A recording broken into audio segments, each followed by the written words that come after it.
everybody, my name is Goosebumps for Dummies, and today I am going to be talking about It's Alive! Exclamation point. It's alive! Exclamation point. Holy shit, guys, this book is okay. Robot voice aside, my name is legally on paper Goosebumps for Dummies. Yeah, they predicted my channel name, and I am literally talking about It's Alive! It's Alive! Which is a very, very popular modern Goosebumps story, simply because people really like this one. And it also has a really cool cover art featuring this feminine robot, and it's named Francine, and it doesn't do anything. Yeah, spoiler alert! Why are you watching this? Yeah, It's Alive! It's Alive! Does it deserve this pedestal that it's been put on? Short answer, no. And now for the blurb. This is Slappy's world. You only scream in it. Livy Jones and Gates Warwaz, the fuck, are done being losers. Every year they get beat at the Springdale Robots meets by their rival school's team. But this year they have a new strategy and a new robot. Her name is Francine, and she looks like a real person, maybe a little too real. When Francine malfunctions in creepy ways, Livy gets paranoid. How could a robot do something that she wasn't programmed to do? Is it sabotage or something more sinister? Whew, I have no idea, even though I've read the book. Because I'm stupid. Nah. It's Alive! It's Alive! Shit, man. Y'all, if you love this book, maybe click off and just take a breather for what I'm about to say. Because I want to be clear, I don't hate this book, nor do I even dislike it, but holy fuck is it overrated. Alright, I said it. I am not gonna be shy, I am gonna be flat out honest. This is extremely overrated, and I absolutely do not understand why people love it so much, but I kind of do at the same time. I get that, yes, this might appeal to some people, but I personally have little appeal to this story. And if I could describe it in a few sentences, it's basically a wicker version of Frankenstein's dog, because that is also about robots. And this is a rehash of Night of the Living Dummy with a really bonkers, and I kind of don't like it, twist attached to it. Yeah, this ain't a great book in my opinion, but there are some things I do like about it, so let's get to those now. The main duo of this book is pretty likable. Most of the characters are pretty much alright. The main duo here is, well, good. They are an above average set of characters. That's about all I can say about them. The mystery. This is why, actually. This is literally the reason this book isn't, like, borderline dog shit. Yes, I fucking said it. I do not care if I get hate. This book ain't that good. It's still not bad at all. It's not gonna get lower than a 5.5, just to give you all a hint, potentially, where it might land. This book, it has a great mystery going for it, especially when something gets sort of revealed, it's hinted at, involving the parents being robots. Which is something you just do not fucking see coming. It's out of left field, it is just super random. But not in a way it's like, I'm not surprised. This is a reveal that could work. And then it doesn't, but we'll get to that. Yeah, I genuinely like the mystery in this book, and it's one of the reasons, if not the reason, this book is actually, in my opinion, not a slog to get through. It is actually interesting. There's a good mystery, as well as there's a great idea in here. Unless I don't think it's executed amazingly, it is there, and I like it. And that is the whole thingamabob with artificial intelligence. What if a robot went rogue? And what if it became sentient? That is a huge fear a lot of people are having with the actual real-life advancements of technology, of ChatGPT and other stuff like that. People are really scared that AI will take over the world nowadays because, yeah, it is actually quite possible, or at least it is more possible than it was 20 years ago.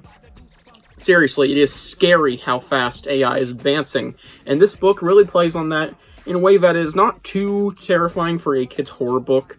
It doesn't quite edge killer computer level, but it's getting there in ways. But it isn't too babyish. It's definitely attempting that, and I think it is good for what it tries to do. Yeah, aside from that, I think the second half of this book, or ever, just the general book, gets better as it goes on. Because what I'm about to get to is pretty downsidey for the first half of the book. But yeah, it gets better as it goes on. So yeah, there's that. Now let's get to my downsides.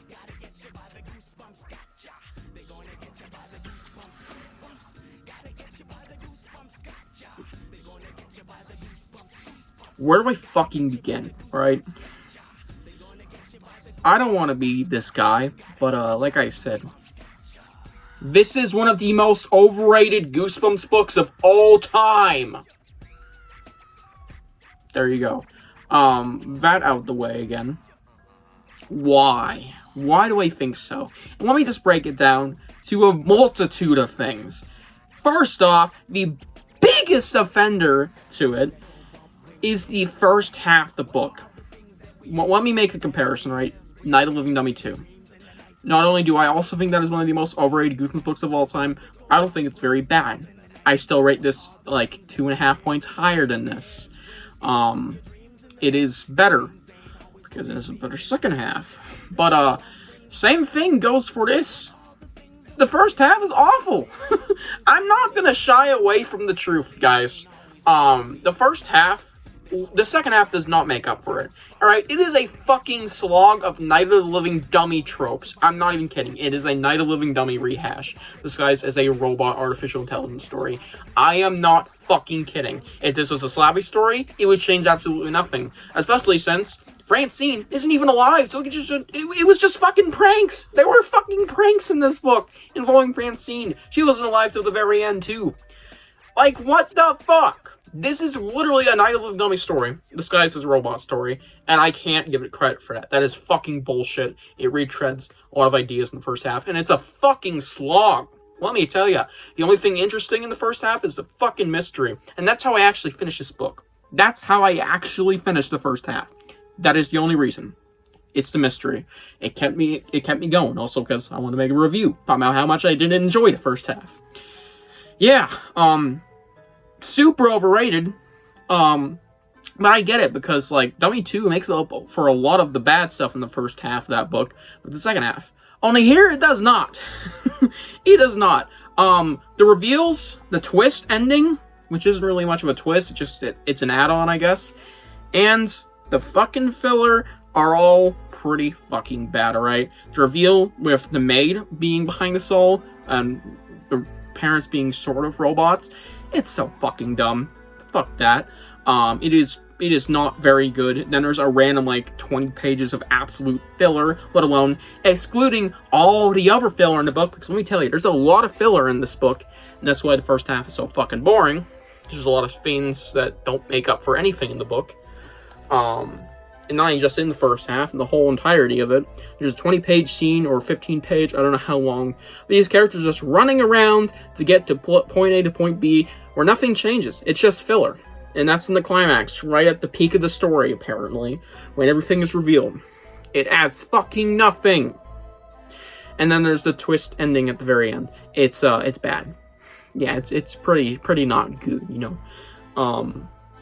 Yeah, this book has a lot of faults, and one more might I add. The characters. Now, I already said they're not bad, and no, the characters themselves aren't bad, but there's things set up here that have no fucking payoff. I hate it when books do this, because this happens before. I can't recall any on top of my head, but I know there have been instances of this happening, where it's setting up something. Oh, huge instance, 12 Streams of Christmas. It's hinting at someone being a villain or more than meets the eye, and it's never touched upon again. It is vaguely brought up. Yeah. Same thing happens here with Mechanics or Electronics for Dummies book. And there's just other instances of things that get brought up and then are quickly resolved, like who's behind Francine's pranks. It adds nothing to the story, and it's filler, and it's a Night of the Living Dummy trope that I just heavily hate. It's a trope I don't fucking like, and it's here, and it's pretty bad. Even if there was a little bit of bloodshed in the intro, which I do like. It was a good intro, I guess.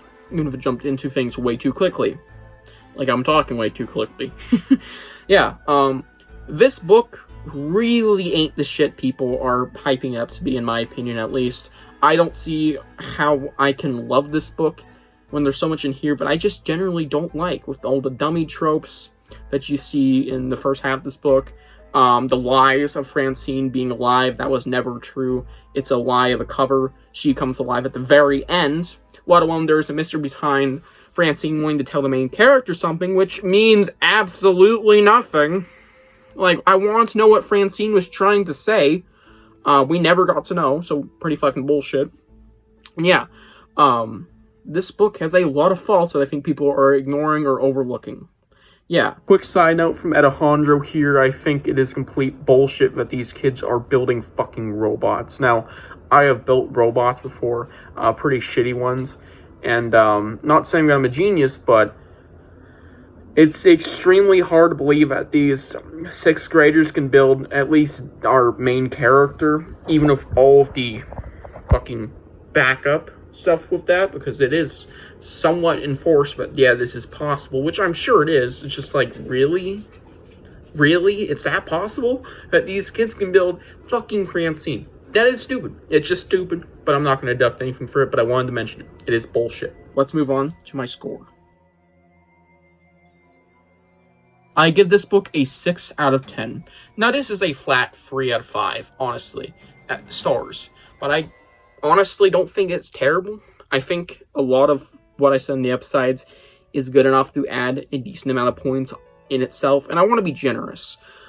But just know, if I move this down to like a 4.5 out of 10 in the future, that's my in mind want to rank it, but that's not how I realistically would put it.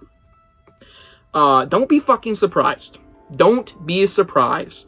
Yeah, this is a book that I think is super overrated, but not really bad. If you want something better than this, go read Frankenstein's Dog. Much better version of the story. And yeah, that's going to do it for this book review. Tell me what you think of It's Alive, It's Alive down below, and I'll see you guys in the next one. Bye.